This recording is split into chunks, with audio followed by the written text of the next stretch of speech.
ఉమ్మడి ఆదిలాబాద్ జిల్లా వ్యాప్తంగా మున్సిపల్ ఎన్నికలు కొనసాగుతున్నాయి. ఉదయం కాస్త చలిగా ఉండటంతో నెమ్మదిగా పోలింగ్ కేంద్రాలకు వచ్చి తమ ఓటు హక్కును వినియోగించుకుంటున్నారు ఓటర్లు. ఉదయం 7 గంటలకే భారీ కట్టుదిట్టమైన భద్రతా ఏర్పాట్ల మధ్య ఓటింగ్ ప్రారంభమైంది. ఉమ్మడి జిల్లాలో పోలింగ్ పరిస్థితిపైన మరిన్ని వివరాలు అంజయ్య అందిస్తారు. ఉమ్మడాదిలాబాద్ మున్సిపాలిటీ ఎన్నికల్లో పోలింగ్ ప్రక్రియ కొనసాగుతుంది. ముఖ్యంగా ఉమ్మడాదిలాబాద్ జిల్లాలోని ఏదైతే నిర్మల్ జిల్లాలో నిర్మల్ మున్సిపాలిటీలో 42 వార్డులకి, అదేవిధంగా బైండ్సా మున్సిపాలిటీలో 26 వార్డులకి, ఏదైతే ఖానాపూర్ మున్సిపాలిటీలో 12 వార్డులకి ఎన్నికలు జరుగుతున్నాయి. ఈ సందర్భంగా ఓటర్లందరూ తమ ఓటు హక్కును వినియోగించుకోవడానికి ఉదయం నుంచి కూడా భారీగా తరలి వస్తున్నారు. అదేవిధంగా ఓటు హక్కును వినియోగించుకుంటున్నారు. ప్రత్యేకమైన మోడల్ పోలింగ్ కేంద్రాలను ఏర్పాటు చేయడంతో ఉదయం నుంచి ఓటర్లందరూ తరలి వచ్చి ఓటు హక్కును వినియోగించుకుంటున్నారు. మనం ప్రస్తుతం ఆదిలాబాద్ మున్సిపాలిటీలో ఉన్నాం. ఇక్కడ ఏదైతే డిగ్రీ కాలేజీకి సంబంధించిన కాలేజీలో ఎవరైతే ఓటర్లందరూ కూడా ఓటు హక్కును వినియోగించుకుంటున్నారు. అదేవిధంగా కలెక్టర్ రాజర్షిష ఎన్నికలకు సంబంధించిన ఓటింగ్ ప్రక్రియ జరుగుతున్న తీరును పరిశీలిస్తున్నారు. అధికారులను వివరాలు అడిగి తెలుస్తున్నారు. ఈ విధంగా ఉమ్మడి ఆదిలాబాద్ జిల్లాలోని ఆసిఫాబాద్ మున్సిపాలిటీ, కాగజ్ నగర్ మున్సిపాలిటీలకు సంబంధించిన ఎన్నికలకు సంబంధించిన ఓటింగ్ ప్రక్రియ ప్రశాంతంగా కొనసాగుతుంది. అయితే ఓటింగ్ ప్రక్రియ ఎట్లా జరుగుతుంది, ఏ విధంగా జరుగుతుంది అనే అంశాన్ని మనతో మాట్లాడడానికి కలెక్టర్ ఉన్నారు. వారిని అడిగి తెలుసుకుందాం. సార్, ఓటింగ్ ప్రక్రియ ఎట్లా కొనసాగుతుంది? సో అయితే ఇప్పుడు మనం 7 గంటల నుంచి మళ్ళీ 216 పోలింగ్ స్టేషన్స్లో ఆల్రెడీ ఓటింగ్ ప్రక్రియ కూడా స్టార్ట్ అయింది. సో నేను కూడా ఇందాక నా ఓటు మళ్ళీ పోలింగ్ స్టేషన్ నెంబర్ 170లో కాస్ట్ చేసి మళ్ళీ ఇక్కడికి రావడం జరిగింది. 5 మోడల్ పోలింగ్ స్టేషన్స్ కూడా మళ్ళీ ఏర్పాట్లు చేయడం జరిగింది.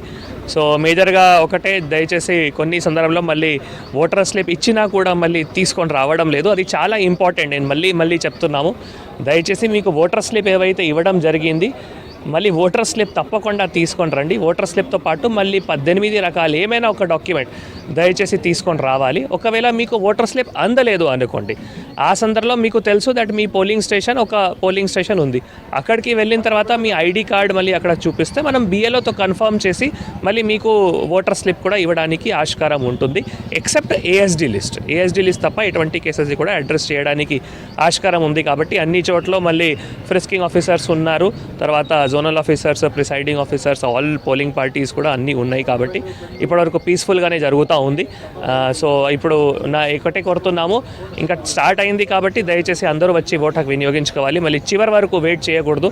అనవసరంగా చివరిలో మళ్ళీ ఎక్కువ క్యూ ఉండడం, మళ్ళీ దానివల్ల పోలింగ్ డిలే అవ్వడం అటువంటి జరగకుండా కూడా నేను అందరూ ఓటర్స్కి కూడా కోరుతున్నాము. ఓటర్ల ఉత్సాహం చూస్తుంటే ఎట్లా అనిపిస్తుంది? ఎంత పోలింగ్ శాతం జరిగే అవకాశం కనిపిస్తుంది? సో అయితే మనం మన టార్గెట్ ఏది అంటే రూరల్ ఏరియాస్లో ఏవైతే పోలింగ్ పర్సెంటేజ్ కొంత హై ఉంటుంది, దాని సందర్భంగా మళ్ళీ అర్బన్ ఏరియాలో కూడా అదే విధంగా ఉండాలి. లాస్ట్ ఇయర్ 69-70% అయింది.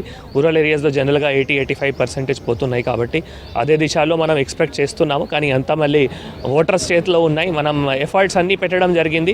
పోస్టల్ బ్యాలెట్ సందర్భంగా కానీ, స్పెషల్ క్యాజువల్ డే లీవ్ ఇవ్వడం కానీ, పెయిడ్ హాలిడే కానీ అన్ని ఎఫర్ట్స్ పెట్టడం జరిగింది. సో ఓటర్స్ అందరూ వచ్చి మళ్ళీ తమ యొక్క ఓట్ ఏవైతే ఉన్నాయో వారు అందరూ వచ్చి వినియోగించుకోవాలి నేను కోరుతున్నాము. అంటే ప్రధానంగా ఎవరైతే వికలాంగులు కానీ గర్భిణీ మహిళల కోసం ప్రత్యేకంగా ట్రాన్స్పోర్ట్ ఫెసిలిటీస్ ఏర్పాటు చేశారు. ఎట్లాంటి ఫెసిలిటీస్ ఏర్పాటు చేశారు? సో అయితే మనం ఇక్కడ వీల్ చైర్స్ ఉన్నాయి, ర్యాంప్ ఫెసిలిటీ ఉంది, తర్వాత ఆటోస్ కూడా, సక్షం ఆటోస్ కూడా అటువంటి లొకేషన్స్లో పెట్టడం జరిగింది. ఆర్పీస్ కంట్రోల్లో కూడా ఉన్నాయి. ముందే గుర్తించి కూడా అటువంటి ఏవైతే దివ్యాంగులు కానీ లేదు వయోవృద్ధాలు కానీ వాళ్ళకి ఏమైనాకి స్పెషల్ ఇట్లా ట్రాన్స్పోర్టేషన్ ఫెసిలిటీ కావాలి అంటే తప్పకుండా అది కూడా మనం పెట్టడం జరిగింది. ఇది అంతా అంటే ఓటర్స్కి ఫెసిలిటేషన్ కోసం.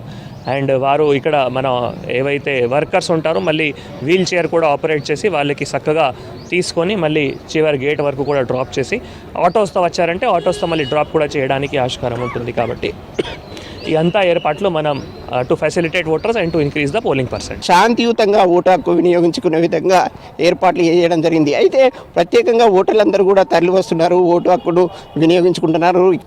ఓటింగ్ దాల్నే కైసా डाल दिए वोटिंग ఈ ఓటర్ చెప్తున్నమాట. ముఖ్యంగా ఓటు వేయడం సంతోషంగా ఉంది. ఈ విధంగా ఎవరైతే యువకులు, మహిళలు, అదేవిధంగా వృద్ధులు సైతం వచ్చి తమ ఓటు హక్కును వినియోగించుకుంటున్నారు, ప్రత్యేకంగా ఓటును వేస్తున్నారు. ముఖ్యంగా ఉదయం పూట మహిళలు తరలి వచ్చి ఓటు హక్కును వినియోగించుకుంటున్నారు. ఇక్కడ ఒక మేడం ఉన్నారు. మేడం, ఉదయం పూట వచ్చి ఓటు హక్కు వినియోగించుకుంటున్నారు, ఎట్లా అనిపిస్తుంది? మార్నింగ్ అయితే రష్ ఎక్కువ ఉండదు. సో పొద్దున వచ్చినాము. ఎట్లా వసతుల పరంగా చూసుకుంటే ఏమైనా ఇబ్బందులు ఉన్నాయా? క్యూ లైన్లో ఏమైనా సమస్యలు ఉన్నాయా? లేదండి, చాలా బాగుంది మెయింటెనెన్స్. బ్యాలెట్ బాక్సుల్లో ఓటు హక్కును ఏదైతే వినియోగించుకుంటున్నారో అదేవిధంగా ఎంతమంది అభ్యర్థులు పోటీ చేస్తున్న అభ్యర్థులకు సంబంధించిన జాబితా కూడా ఇక్కడ ప్రదర్శించడం జరిగింది. అన్న, ఎట్లా ఉంది ఇక్కడ వసతులు? చాలా బాగున్నాయండి వస్తువులు. కలెక్టర్ గారు మంచిగా అరేంజ్ చేశారు. సో ఇక్కడ ఏమి ఇబ్బంది కాకుండా ఓటింగ్ చేస్తున్నాం అందరము. చాలా బాగుందండి. ఇది చూస్తుంటే వాతావరణం చూస్తుంటే పండగ వాతావరణం కనిపిస్తుందా? పండగ వాతావరణం ఉంది, చాలా ప్లెజెంట్గా ఉంది వాతావరణము. సో చాలా ప్రశాంతంగా ఓటింగ్ జరుగుతుంది ఇక్కడ గర్ల్స్ కాలేజీలో.